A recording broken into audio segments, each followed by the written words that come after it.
Today's feast of the Transfiguration is confirmed by the second reading, when Peter says, "We did not follow cleverly devised myths when we made known to you what we heard on the mountain, that this is my Son, my beloved, with whom I am well pleased." Today's gospel is about the fullness of God's revelation revealed in the second person of the Trinity. An unveiling, if you will, of Jesus of Nazareth's profound reality. And if we are created, as the book of Genesis tells us that we are, in the image and after the likeness of God, then this Transfiguration story is not only about Jesus, but also about us. Like Peter, James, and John's mountaintop experience, this heavenly encounter opens a window into the fullness of our Christian hope. Confidence not only for our future, but also living up to our potential in the here and now. The Feast of the Transfiguration is a mountaintop experience, an ascent to God's dwelling place, enlightening the minds and hearts of his disciples so that they may clearly understand who Jesus is. He's not just another great prophet, a teacher, or a human being. In the overwhelming brilliance of Jesus' countenance, they see God from God, light from light, true God from true God. Jesus is the perfect revelation of the Father's holiness and mercy.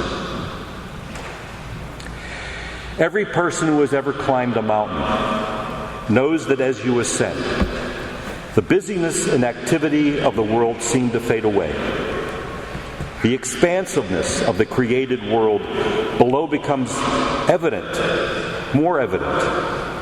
The vastness of the sky above invites you to enter into what British mountaineer Joseph Simpson once said is the beckoning silence. Jesus invites Peter, James, and John to join him in this place of stillness where they can be alone. Far from the distractions below, the disciples' understanding of reality is enhanced. Jesus' glory is revealed.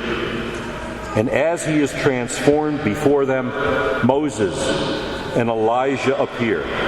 And their presence shows that Jesus is the fulfillment of the law, the revelation of God's will, and that he is the fulfillment of the Old Testament prophets, the revelation of God's mission. And how does Peter react to this otherworldly experience? Overwhelmed, Peter does what he usually does. He struggles to understand. Peter proposes that they remain on the mountain as if to stop time. And as he goes on and on about building some structure dedicated to this special occasion, God says, and here I'm paraphrasing, he says, "Enough. Stop. Pay attention and listen. This is my beloved Son, with whom I am well pleased." God says, listen to him. My friends, the command to listen is significant. It's helpful to consider that Matthew's account of the Transfiguration occurs after Jesus tells his disciples about the demands of discipleship. At the end of chapter 16, right before this gospel story, Jesus requires a commitment of faith that is ready to embrace the will and mission of God wherever it leads. And on top of the mountain, the voice which says, "Listen to him," confirms Jesus' authority. And though Jesus invited them up the mountain, he did not allow them to remain there. He extends his hand and instructs his disciples to descend and return to where they came from. For his transfiguration cannot be reduced to a magical moment or place. Otherwise, they would see their mountaintop encounter as being something false, something artificial, something not real. He wants them to see that their vision of his splendor, beauty, and light is meant to orient them to the reality of life, to a life lived no longer for themselves, a denying of self. And by the way, denying self is not the same as self-denial. We practice self-denial when for a good reason, and usually during Lent, we occasionally give up things or activities. But we deny self when we surrender ourselves to Christ and make a decision to obey His will, to listen to Him. Denial of self means to live as an others-centered person, a radical command of Christian life. Back to our gospel story, Jesus leads the disciples back down the mountain to show them the demands of discipleship, so they are prepared to help Him establish God's kingdom on earth. My friends, we are invited to ascend the mountain, to listen and enlighten our hearts and minds every time we come to Mass. Jesus leads us up to the top of the mountain every time we receive Eucharist and place ourselves in prayer and adoration before the Blessed Sacrament.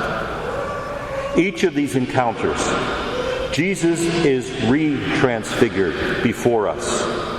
And like Peter, James, and John, we are always called to descend, to go back to level ground, to the streets and sidewalks of our city, to our workplaces, to our families, and to all the places where we meet brothers and sisters weighed down by fatigue, sickness, mental illness, injustice, ignorance, and poverty, both physically and spiritually. We hear Jesus' command to descend from the mountaintop every time we come to the end of Mass. The priest or deacon says, "Go in peace," or "Go forth," the Mass is ended, or "Go and announce the gospel of the Lord," or "Go in peace, glorifying the Lord by your life." And what is our response? We say, "Yes, thanks be to God."